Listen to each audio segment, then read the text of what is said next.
this was a screen when I was. Most people do. Okay. Yep, you can open the lid. You can close the lid. I can change the lighting, cycling through colors.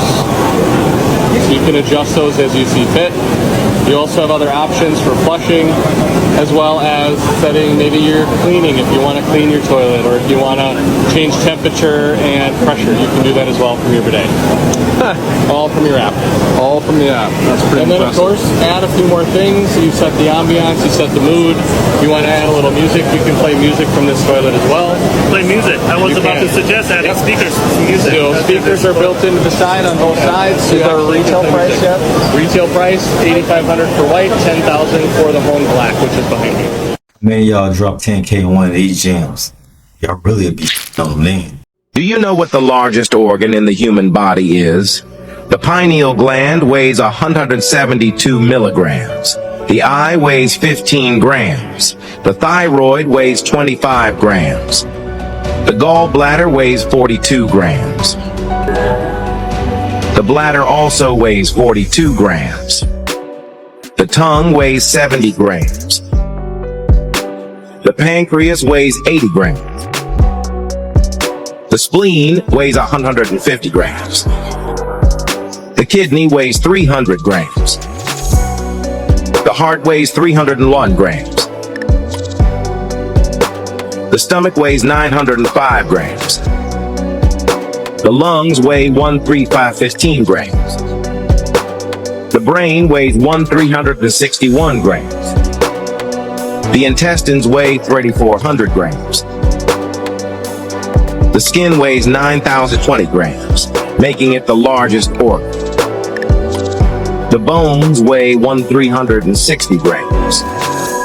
The muscles weigh 3,275 grams.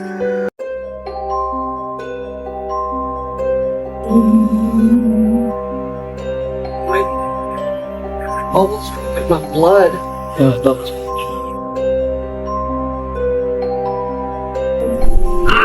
That's cold. No. Yeah, it came out. I told you. What came out? It's a fucking spider. Oh shit! Yeah, It's a spider? Oh my god! Ah! I told you that would come out.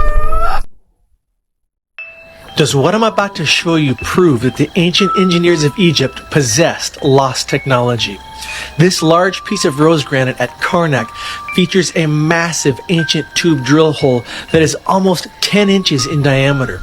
You can even feel the core grooves inside of it. According to some reports, these grooves indicate the drill was boring at a rate of at least 2 millimeters per revolution. Today we would need a thick diamond-plated drill to cut through this kind of large quartz crystal and withstand the heat that would be generated. Yet this corner cut here is so precision thin you can't fit a quarter inside it.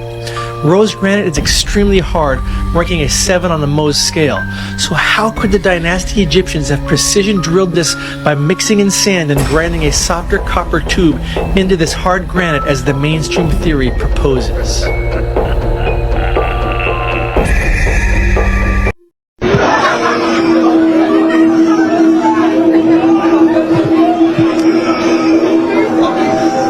Morbid Facts, Part 220. While filming the first X-Men movie, Hugh Jackman accidentally stabbed the Mystique stuntwoman in the arm with his claws. Jackman says the wound was pretty significant, with blood immediately pouring out. But to everyone's surprise, the stuntwoman looked at the gaping hole in her arm and yelled, "Yes, I've been stabbed by Wolverine." The first recorded autopsy was performed on Julius Caesar in 44 BC to determine which of the 23 stab wounds had killed him. It was found to be a chest wound that severed his aorta. In 1908, the New York Times reported a story about a dog that would constantly push kids into the Seine River in order to earn treats for saving them. In 1986, nurse Sandra Clark had to leave an elderly patient who asked her to stay. When she returned, the patient had died alone and Sandra was devastated. So in 2001, she helped start a program called No One Dies Alone, where volunteers sit with terminal patients who have no one else to provide them with comfort in their final moments. Look at that. Across the sky. Right in the sky. They be saying that's a rocket, y'all. I don't know.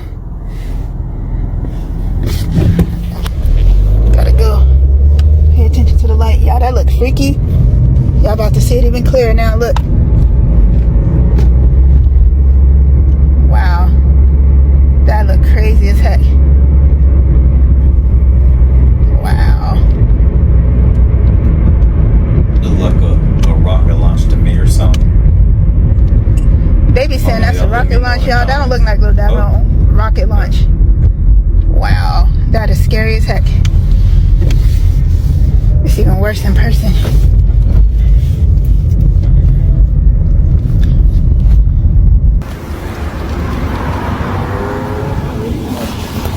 Oh no, it's happened before. Wow, that looked crazy. Have any of y'all seen one of these? Look, in person? this is right Leave a now. comment below and let me know.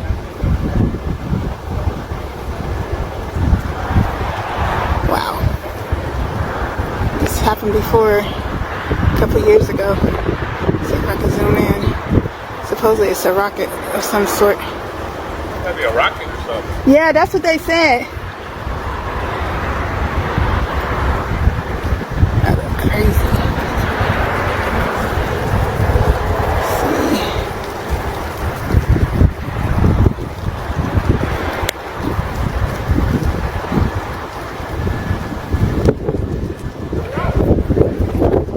Imagine this scenario. The US government obtains intelligence that hidden somewhere in central Iraq is an actual Stargate, placed there by the Anunnaki gods of ancient Sumeria. This device employs time travel technology and permits individuals and equipment to pass into another dimension outside of the space-time continuum. Once there, it is possible to travel across the galaxy or into another galaxy instantaneously, and then pop back into space-time on another planet. The government also learns that Nibiru, the 12th planet, is due to make its return passage through our solar system on its 3,600-year orbit in a matter of months. In this scenario, when Nibiru is closest to Earth, Anunnaki, the ancient huge hominoid gods of Sumeria who built the Stargate, would, it seems likely, take the opportunity to travel to Earth through that same Stargate and will set up their encampment in Iraq. By default, this will have the effect of propping up the current regime. US government leaders know that such an eventuality must be prevented at all costs, so they decide that with the help of extraterrestrial allies, they must invade Iraq and close the Stargate. The Russians, Germans, and French, however, having been intimately involved in Iraq's archaeology, know what they're up to, and prefer that the Stargate remain open, thus preventing American domination of the world. With time running out, President Bush invades Iraq. American scientists raid the museum and close the Stargate, thus frustrating the grandiose ambitions of the self-styled reincarnation of Nebuchadnezzar, Saddam Hussein, and making the world safe for the New World Order. According to Dr. Michael Salla, this is exactly what actually happened. Such a fantastic theory would not be expected from someone whose entire career has been spent in academia, pursuing rather conventional political and diplomatic studies. Dr. Salla, an Australian national, obtained his MA in philosophy from the University of Melbourne, and then his doctorate in government from the University of Queensland in 1993. After spending 2 years as an associate at the Centre for Middle Eastern and Central Asian Studies in Australia, he joined the faculty of the Department of Political Science at Australian National University in Canberra as a lecturer. In 1996, he came to the US and gained an academic appointment at the School of International Service at American University in Washington, D.C., where he remained until 2001. He is currently researching methods of transformational peace as a researcher in residence in the Center for Global Peace at American University. He believes that the US, Russia, Germany, and France have been aware that the Anunnaki left behind some very high-tech apparatus and possible weaponry when they abandoned the Earth around 1700 BC, and that Saddam Hussein had been getting assistance from Russian, German, and French archaeological teams for years in an attempt to unravel and perhaps reverse engineer this apparatus, which Sala claims is probably far in advance of any technology we might have obtained from the Greys, from Zeta Reticuli, who he believes to be our friends.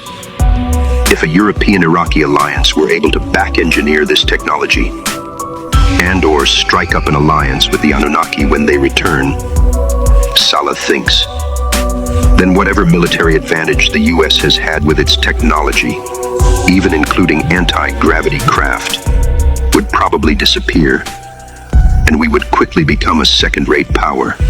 The return of Planet X centers on the recovery of a technology once housed at Solomon's Temple that is used to open a gateway linking Earth with far-off regions of space. Recent military and political activity suggests that the world powers are jockeying for position as if the return of Planet X is imminent. The stakes are high. This planet is at the center of a biblical prophecy known as the Day of the Lord, a picture of an ancient Sumerian tablet in which the god Anu, the ruler of Planet X, appears to be going through a gate, flanked by two people holding posts or pillars with globes on top. Splendid shining posts represent the Stargate in a simplified form. Another Sumerian tablet shows Gilgamesh going through a similar gate. Gilgamesh, the hero of the ancient Sumerian epic poem bearing his name, written about 2900 BC. He was the king of Uruk, a city in southern Mesopotamia, who sought immortality by searching for the stairway to heaven and the abode of the gods. Ultimately, he ascended a ladder and went through a gate and entered a new world where he met long-dead Utnapishtim, Noah, and questioned him about the gods. Dr. Sala believes the Stargate will be found at Uruk, where German archaeologists have been digging for many years at the invitation of Saddam Hussein and have unearthed an ancient city. Now, NASA recently discovered something called X-points around Earth and also around the sun. These are naturally occurring portals that open and close every single day all around the outside of our planet. The Themis satellite system discovered these portals a few years back, and I've been analyzing and watching them. Some of them create direct pathways to the sun and even to other planets in our solar system. So these are called X-points. They exist all around the outside of our planet. They're where magnetic diffusion points hit and cross, like our magnetic fields hit and cross. In some way, combining that crossing of electromagnetic fields with charged particles from the sun opens up a portal. What y'all think about this theory? Y'all think it's any truth about having some portals out there? Was it a fight over them? I don't know. Let me know if you got something to add to this. What's this mysterious ancient hand symbol? It doesn't contain any secrets. I'm going to show you how it connects with the Star of David, the Cross, 666, and why. Plus cymatics and frequency secrets, cracking the code. This blessing comes from number 623, and the shape of the hands when held right, as you see, has 6 points, 3 on each hand. And when you connect it with the thumb, it makes the 7th point, which is the Star of David center hexagon point. This connection is also reflected in the actual words of the blessing that relates to the Star of David, which I'll show you. The hand position also seems like it could be a rotating Merkaba in motion. This Shin blessing is also the same as the menorah. When you look at the menorah, with the top candlestick, you see the Shin letter. The same pattern with the menorah, with God in the center, is the same pattern that I showed you for the Star of David. Shin is 3 connected Vavs. Vav means nail in Hebrew and is the number 6. So you have nail, nail, nail, and 666. Also relating it to the cross, in which you see 3 nails, 1 in each hand and 1 in both feet. Vav, Vav, Vav. 666 because Jesus became a curse and took on death to pay for the sins of the world. So here you see this Shin blessing, the blessing of the priests. You also see the Star of David and the cross all in one place. Pretty interesting. Also tying in with the menorah. Very interesting how the cross is at the center of the mystery of the Star of David and connects to the Shin blessing.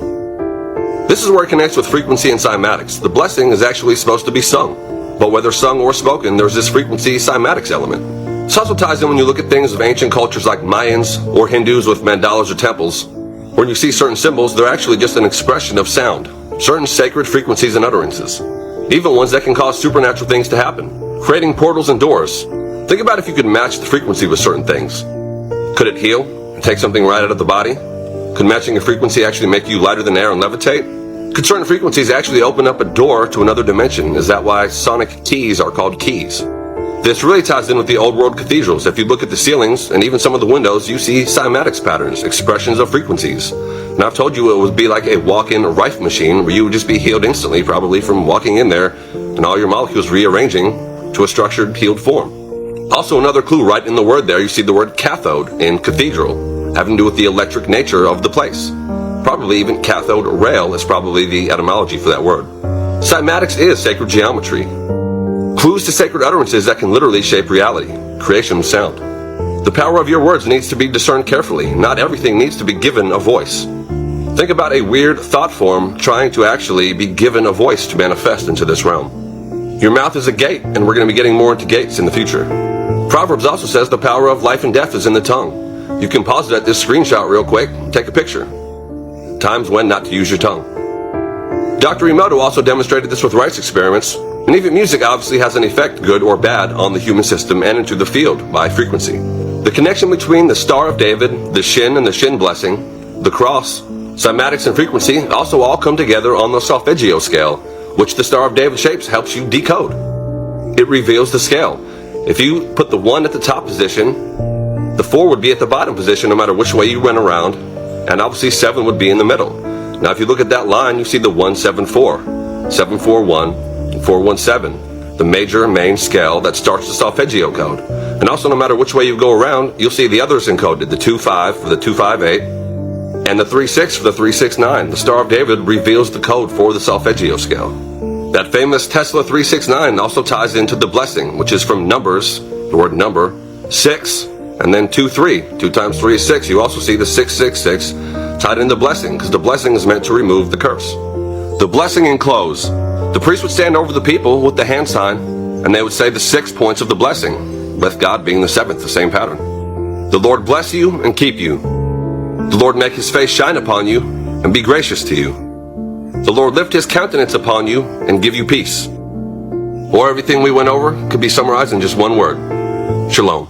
They asked a bunch of people from other countries, what are the signs that tell you that someone is an American? When they're visiting your country, what are the giveaways that tell you that that is an American person? Here are the most common answers. This one truly surprised me. One of the most common answers is that Americans are always smiling. Someone said they give gentle grins to strangers that they pass by while making eye contact. It may be well received in the Midwest, but not so much in Germany. Apparently, tourists from other places appear more neutral or even unhappy. Another common answer is that Americans always tip. Someone said Americans would try to tip everyone, even in countries where tipping isn't a thing or could even be considered insulting. But apparently it's also weird to people in other countries that we don't take the time to sit and enjoy our coffee. Someone said, my partner's Italian mother can't get over the idea of seeing people walk around holding coffees, like in a to-go cup. Americans are the only ones who don't enjoy their coffee while seated at a cafe. But the most common answer, the number one way to know that someone is an American, is our speaking volume. It's the utter lack of an indoor voice that instantly reveals an American. Is anyone else obsessed with learning what people from other countries think of us? Did anything on this list surprise you? Get in the comments. So that's what other countries think about us. Hey, if you're from any other country, drop in the comments. Let me know some of your experience. Oh my god, they have just done what in North Korea? Nah. So I'm sure you're all pretty aware of North Korea, and I mean, a lot of stuff goes on there. They literally convinced the population that the internet doesn't exist. Everything that could possibly be Western is banned. Like, you can't do anything, obviously. There's about 10 haircuts you can have. I mean, the list goes on. I'm sure you all know a lot about it anyway. Now, I'm sure you also know they have some pretty extreme laws on top of these things, and the punishment for some of these laws is not good. Now, this was a while ago, but I'm only just hearing about it now, so I needed to bring it to everyone's attention. A 2-year-old child has been arrested for life in North Korea. Now you're probably thinking, what the hell? What could a 2-year-old have done? Well, it wasn't even her. So her parents were caught holding a Bible. Just had a Bible in their house. The authorities caught these people with a Bible, and of course, those parents then got severely punished, with the potential of being unalived. As I say, anything Western, anything religious that isn't to do with the North Korean state is completely completely banned. You can't even look at it. Literally, if your house is burning down, it doesn't matter about your kids and everyone in the house. You just have to take a picture of the Kim Jong-un from the wall. But anyway, what's this got to do with the young girl? Well, this is where some of the rules get even worse. Basically, if you do anything wrong in North Korea, they have a 3-generation system, which means 3 generations of your family will be punished for what you did. So there was once a guy who actually escaped North Korea into South Korea. He was absolutely fine, got out the country, but his wife, his kids, and when his grandkids are born, will all be in jail, if not unalive. So yeah, this 2-year-old girl is now serving life in prison in North Korea because her parents had a Bible. I think I'm gonna give going there a miss, honestly. Hit that follow button, and I'll see you in the next one. You really gotta think about it before you commit any crime. Have your unborn grandson locked up and you ain't even met him yet. Or really strange things about the belly button that you didn't ask for, but I think you should know. Less common and slightly rare, but definitely possible for people to rub the inside of their belly button in order to fit. And if you're wondering how that's possible, keep watching this video and you'll understand why. A lot of people think of the belly button as just being this hole that kind of stinks and collects lint. But no, it's more. The belly button deserves way more credit than that, because after all, that's kind of how you're here. It's kind of what aided in giving you life. If somebody was born with no belly button at all whatsoever, probably an alien. The belly button would form around here, and it's connected to the umbilical cord, and then the umbilical cord is connected to the placenta. So during your mom's pregnancy, that's how you were receiving all of your oxygen, blood, nutrients, etc., giving you life. Speaking of your mom's uterus, there's this thing called the round ligament. A lot of ladies will complain while being pregnant about the round ligament hurting because it's getting stretched out. The uterus is huge. It's causing a lot of pain. This is catch-up, by the way. But anyway, so there's this weird thing that can happen where women will have endometriosis. That's some issues going on inside the uterus and whatnot. Blood will transfer from the uterus and it will come out of the belly button. This is catch-up. It's not blood. Bleeding, period blood out of the belly button. It's possible. Is that like full cycle bleeding? Are we using a pad to absorb the blood? What?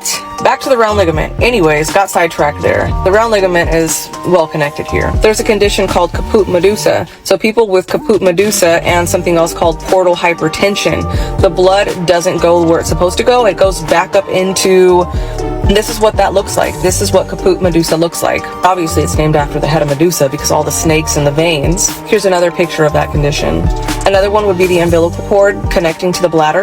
This occurs when the urachus did not seal off and there is a connection between the bladder, and this will cause somebody to leak urine through the belly button. The next time you think of the belly button as just a little stinky lint collector, think again, buddy, because it's doing a lot more than just that. It's doing a lot more than that. Should we block out the sun? Geoengineering is manhandling a planet's climate, like terraforming Mars or sulfate aerosols. It's artificially altering a planet's climate. Switzerland has requested that the UN create an expert group to analyze the data on geoengineering. But there's been a lot of pushback for any idea. A few years ago, MIT proposed a non-invasive method, a kind of solar engineering from space. They were called space bubbles, and the idea was that a thin film of inflatable silicon bubbles, stretched out to the size of Brazil, would be sent to space to partially block the sun. It would be positioned at L1, one of the Lagrange points where the gravitational pull between the Earth and the sun essentially balances out. So the bubbles could, for the most part, just float there. MIT calculated that the bubbles would only have to deflect about 1.8% of the solar radiation. So that's 1.8% of more shade to reverse climate change. This is a sail that we could just remove if it wasn't working. Geoengineering is extremely controversial, even the space methods, because obviously messing with a planet could have unforeseen consequences. We can barely predict the weather 5 days out. Even MIT admits this is a last resort. Have you ever been told that microwaves work by targeting water molecules? If so, you were lied to. It's a common misconception, but it should be pretty obvious. You can heat olive oil in a microwave, and olive oil is less than 1% water by weight. So how does it work? To get this out of the way, for many foods, water does play a pretty big role, but it's not because the oven shoots out microwaves that resonate at a particular frequency tuned to water.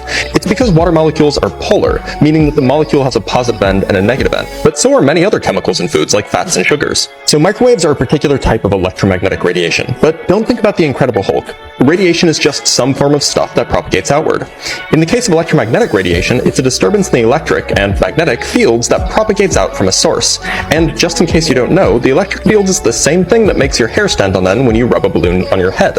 It has a direction which tells charged things in which direction to move. So inside a microwave oven, you have electric fields oscillating back and forth. At any given place inside the oven, half the time the electric field points in one direction, and half the time it points in the opposite direction.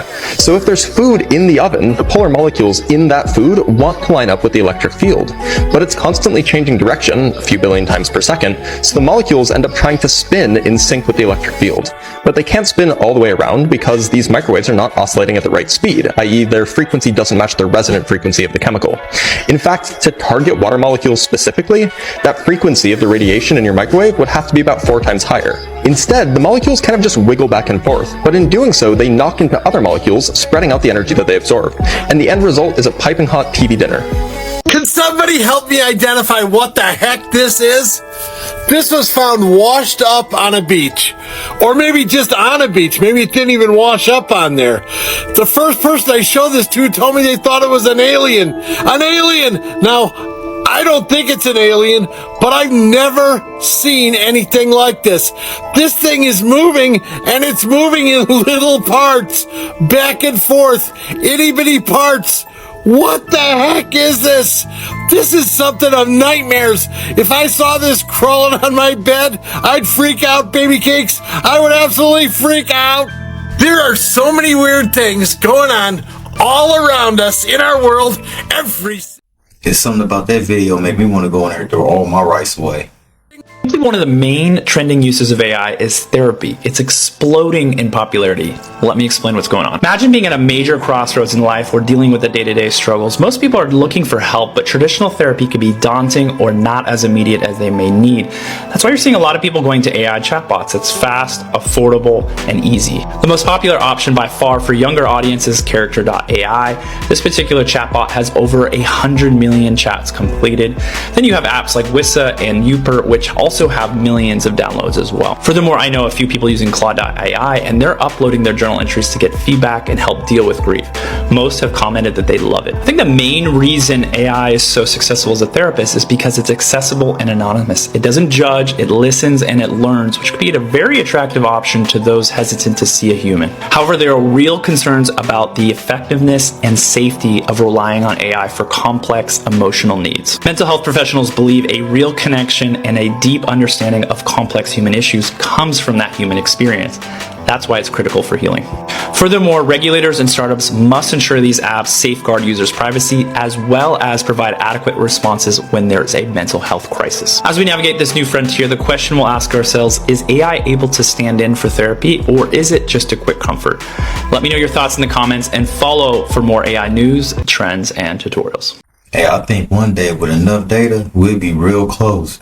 But it's something about that energy and that soul feeling. But when that phases out, people will be more acceptable. You all know about the birds aren't real theory, right? The one where they said that birds is drones and shit, right? Now y'all know what the boxer been saying on the internet. This is his page. Look at this.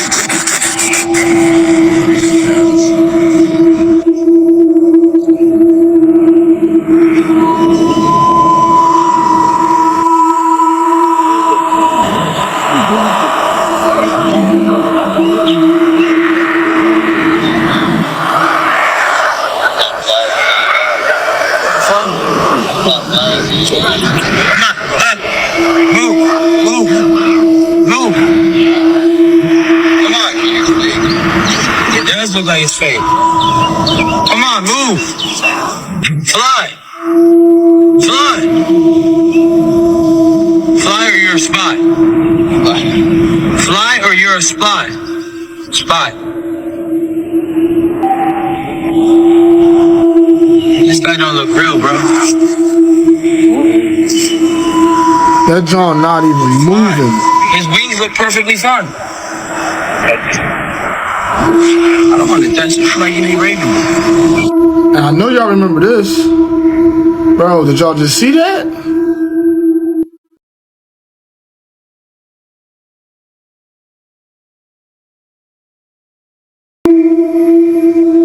It's just a theory, they say. Oh my God! What do these petroglyph symbols really mean? We see them on our freeways, in our hospitals, on corporations. This video from the breakdown that I just found on Instagram, what these petroglyphs really stand for, how is that created, what's the purpose of them? What are Shout out to petroglyphs, Tartarian and what can Empire they tell on us? Instagram. Cliff Art suggests Legends of the Underground. The ant people rescued Native Americans not once but twice. This occurred when the earth was destroyed, first by fire and then by ice. And one earth world passed into another. It is told down through the generations in Native American story that the ant people took groups of virtuous humans into their underground homes and protected and taught them until the earth was safe for humans to once again walk in the sun. During cataclysmic conditions in the past, things got harsh. The ant people saved these tribes and lived with them. Once conditions got better, the tribes moved back above ground. Ant people are real. Squatter Man was all over the earth and can be recreated in a plasma lab. He may be returning it to our skies sooner than later. It seems like the polarity flip is coming soon. My current theory on this cyclic flip comes from the myth of Cernunnos, where he is only present from spring to summer. I don't believe they are referring to our 1-year cycle, but to a cosmic cycle where 3,000 years is roughly one season. So spring and summer would constitute about 6,000 years. Earth probably experiences 6,000 years of twilight purple skies, then 6,000 years of blue skies. In central Ontario, Canada is a remarkable site and provincial park called the Petroglyphs, situated on traditional Indigenous peoples' land. There are clear indications of contact with what can only be interpreted as extraterrestrial entities in the glyphs inscribed on solid rock long ago. This is a little-known treasure of Canadian culture, but worth a visit. I was told by elders that these depict the Yei, or holy or star people. Our sand paintings have similar entities. If you want to understand the enigma to these paintings, watch them come to life under a firelight. It's made to move in motion with a flickering fire. Movies. I hope these pictographs are well protected and preserved. I saw some petroglyphs in southern Alberta at Writing on Stone Provincial Park, and they were beautiful. Some were destroyed by tourists before security measures were put into place, and it was disgusting to see the vandalism. I love how the animals are pretty accurate in these, while the people are looked like completely different beings. I have lived in Arizona and Nevada for over 35 years and have in my travels in the deserts and mountains of both of these states seen hundreds of petroglyphs and found hundreds of ancient sites. It is obvious to me that something remarkable went on in this part of the world in times past. I have also had what I can only describe as spiritual experiences at a few of these sites which have given me a connection to the past in the land where I call home. That's a fact. I lived also in New I've Mexico. experienced that as well. It is a place unlike anywhere else. You see things drawn and built by people that are so old you can feel it. We know so little about our history. These pieces of the past only tease us with their haunting beauty. I've walked all over my home and am still in awe that I'm lucky enough to live here. I've seen paintings in bandolier that resemble dinosaurs and things from the sky shining down on figures like some of these. The art after that is almost painful to view. Go down one valley and up the other side, and there are the remaining parts of mountain lions carved in stone. I hope we never... Look at the Pueblo tribe, research on some catacombs in Arizona, Nevada, Utah. You will actually see that they got these mini little cave houses that it don't make sense for somebody that's, let's just say, 5 foot, over 5'5" to 6 to 7 foot wouldn't be living there. You feel me? You gotta duck your head to dip in these little caves that they built within the mountain. I wouldn't be surprised if there were many humans or many beings that were living within Earth and giant beings that was living on the outside. Cause there is an inner Earth. Y'all think all them underground, them domes, you think the military built those domes, them underground bases? They was already there. You feel me? We in a crazy world, man, and this is why they don't want us to understand signs and symbols, because this whole world is built off of signs and symbols. Like, yeah, you can study numerology and gematria, but when you understand the signs and symbols and their origins, bro, you could see through a lot of things. At the pinnacle of the Anunnaki hierarchy resides Anu, the Sky Father, sovereign of the celestial domain and the embodiment of the heavens. According to the ancient texts, Anu's reign transcends the governance of a pantheon. It represents the cosmic order, the balance between the celestial and the terrestrial. Anu's existence, shrouded in time, paints a picture of a being whose wisdom and power were beyond comprehension. As the ruler of Nibiru, the home planet of the Anunnaki, Anu's decisions were pivotal in the shaping of human history and the destiny of Earth. The tales speak of Anu's arrival on Earth as a colonizer, but seeking to bridge the gap between worlds. His mission was said to revolve around the acquisition of resources vital for his home planet's survival. Gold, with its unique properties, played a crucial role in this interstellar quest. Alalu, according to the ancient texts, was a predecessor to Anu's throne.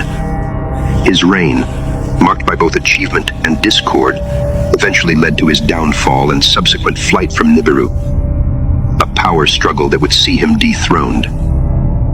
His story is a testament to the turbulent politics of the Anunnaki. Banished, yet undeterred, Alalu's odyssey took a fateful turn as he set his sights on a distant blue-hued world, Earth. Steering his spacecraft through the vast, uncharted void, Alalu embarked on a solitary journey, driven by the hope of redemption and a chance to reclaim his lost stature. Upon arriving on Earth, Alalu's discovery would send ripples through the fabric of both Nibiru and Earth's future. It was gold, the precious metal that held the key to Nibiru's atmospheric woes, that Alalu found in abundance on this young, vibrant planet. This monumental find would not only vindicate Alalu, but also beckon the Anunnaki to Earth, setting the stage for their grand enterprise. Alalu's communication back to Nibiru, laden with the promise of gold, served as a beacon for Anu and his kin, drawing them to Earth's bounteous lands. Thus Alalu, the precursor, became the catalyst for the Anunnaki's involvement with Earth, intertwining their destinies in a saga of exploration, exploitation, and eventual enlightenment. Morbid Facts, Part 218. Just before performing a show in 1976, Keith Richards received word that his 3-month-old son had died from SIDS. But he decided to perform that night anyway and was heavily criticized for doing so. Keith later stated that if he hadn't done the show that night, he probably would have taken his own life. Kevin Briggs is a former California Highway Patrol officer who has stopped more than 200 people from jumping off the Golden Gate Bridge. Briggs usually starts a conversation with them by asking how they're doing and what their plans are for the next day. If they don't have plans, he'll try to make plans with them, inviting them to come back to the bridge tomorrow if the plans don't work out. The photo on the left shows Briggs saving the life of Kevin Berthia after a 92-minute conversation in 2005. Berthia has since gotten married, had multiple children, and now works alongside Briggs as a motivational speaker. The heroic work of Officer Briggs has earned him the nickname the Guardian of Golden Gate. Like a radio-controlled bee, but it's actually a bee with a little radar transponder on it, which means that we can track this bee as it flies around the field. And these little guys can carry 90% of their body weight in pollen, so it won't affect the way it flies. First of all, the bees are flying much faster than predicted, an incredible 30 miles an hour, even when fully laden.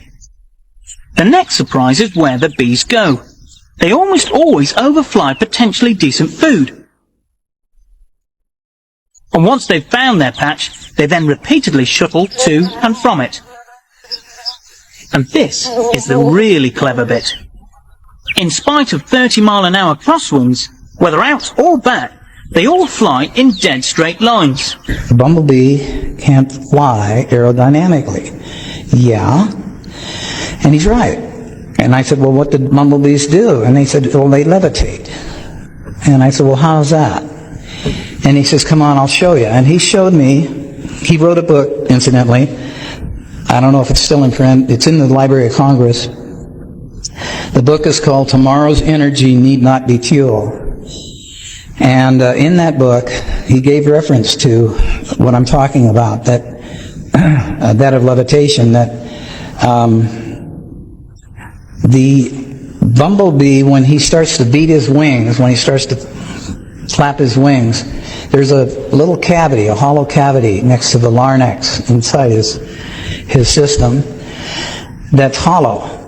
And when he beats his wings, he starts to resonate this energy, and it goes back and forth, just similar to a guitar strumming on one side of the room and hitting the same chord on the other side of the room, or somebody hitting a high C and breaking a crystal. It's the same thing. It's resonance.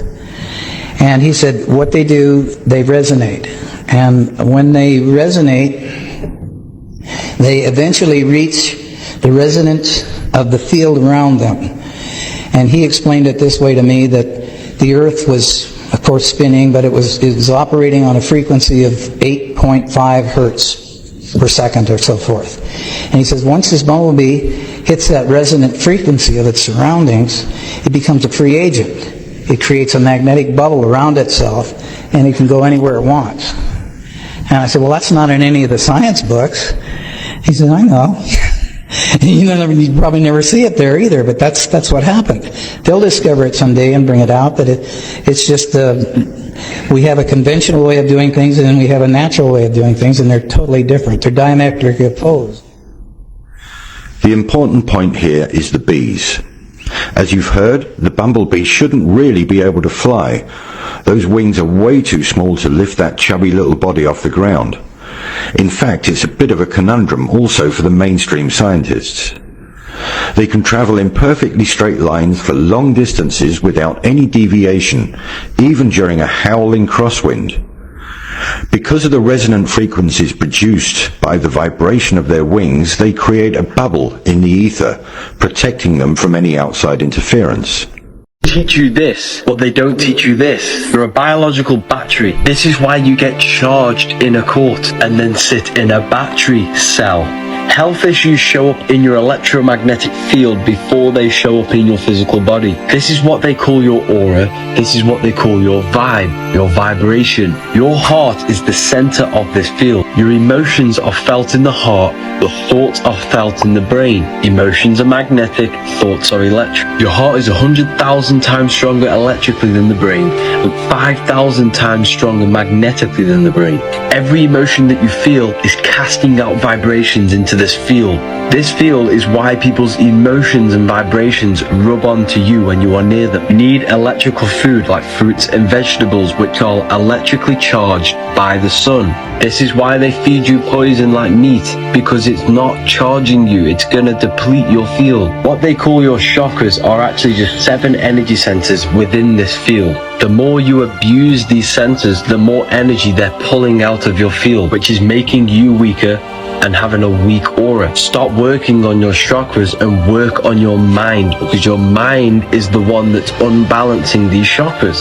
The link is in the bio for this powerful PDF. It was considered to be very secret that there's an energy channel running from the crown to the perineum, and that's the core energy channel of the body that interacts with but is separate from the energy channels running on the 4 sides of the spine and crisscrossing on it. These are all different energy channels. So one of our fascinating opportunities today and challenges is to be able to properly put together the pieces of information from different traditions into a unified whole of the understanding of the subtle body and different practices. So if you go to any classical ancient spiritual tradition, they understood there are different levels of structure, different levels of manifestation. From the high divine level, where you're connected with the one being of all things and all beings together as a unity, and then you go down to these multiple levels given different names and different traditions, all the way down to the physical plane. And we need to understand that the electromagnetic is actually below the physical plane. It's not life energy, it's not above the physical, it's actually below it.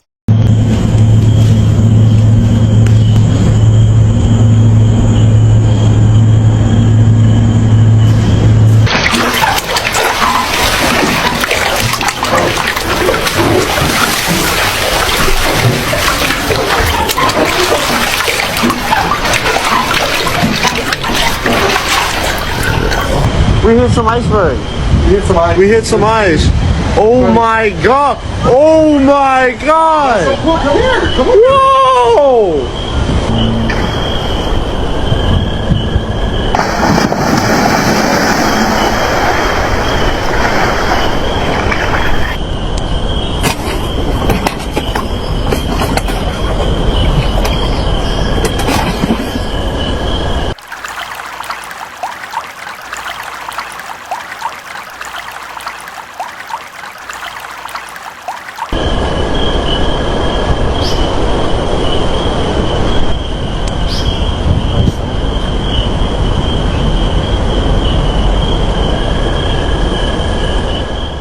So if you make a tensor ring out of copper, it also generates another field, right?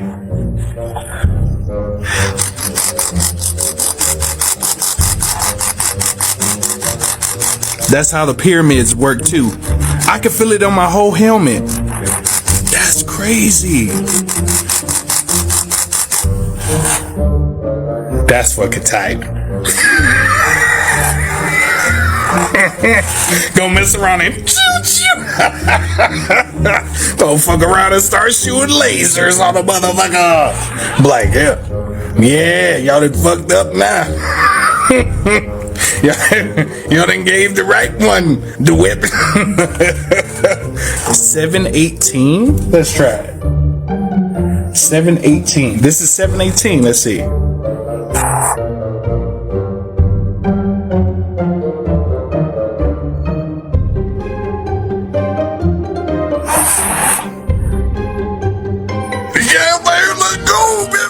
How many of y'all trying this? First person to go from self-electrocution. Guy is 272 years old. What? You were joking. Not 272. 500. 500. Alright, maybe it's not a guy. Maybe it's not, you know, a person. But that kind of makes it even more scary. So I've done videos in the past about animals which live a very long time. Such as this tortoise which lives like 170 years old, which is quite a long amount of time. But this absolutely tops it by a mile. So this right here is the Greenland shark. Now you're probably thinking, God, this guy's pretty old. Maybe he's, you know, in a container somewhere, like stuffed. Nope, he's still alive, swimming around in Greenland.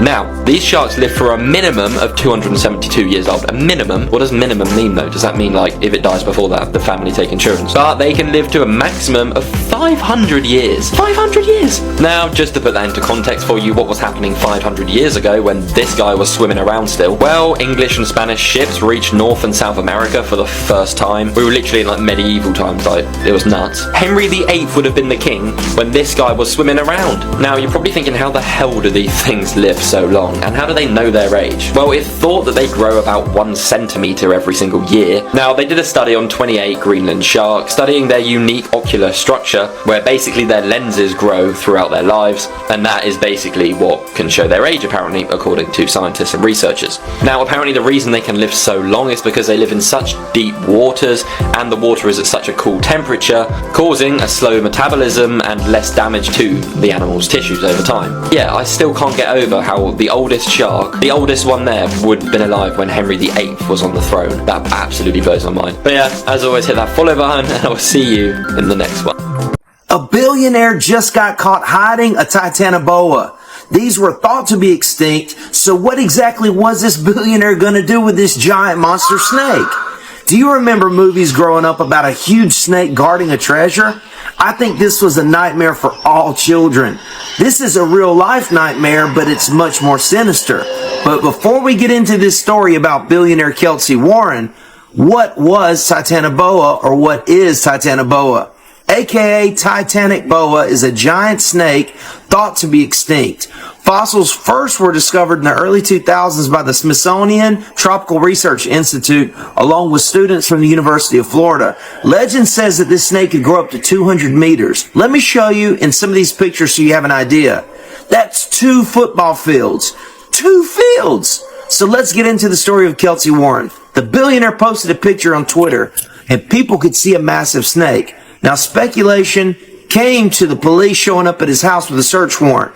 And when they searched his home, at first they found nothing, and right before they went to leave, they opened this door, and inside was a 200-meter Titanoboa. Can you imagine everything that this snake had to eat to get to that size? What do you think the billionaire was going to do with that snake? Comment below and click follow.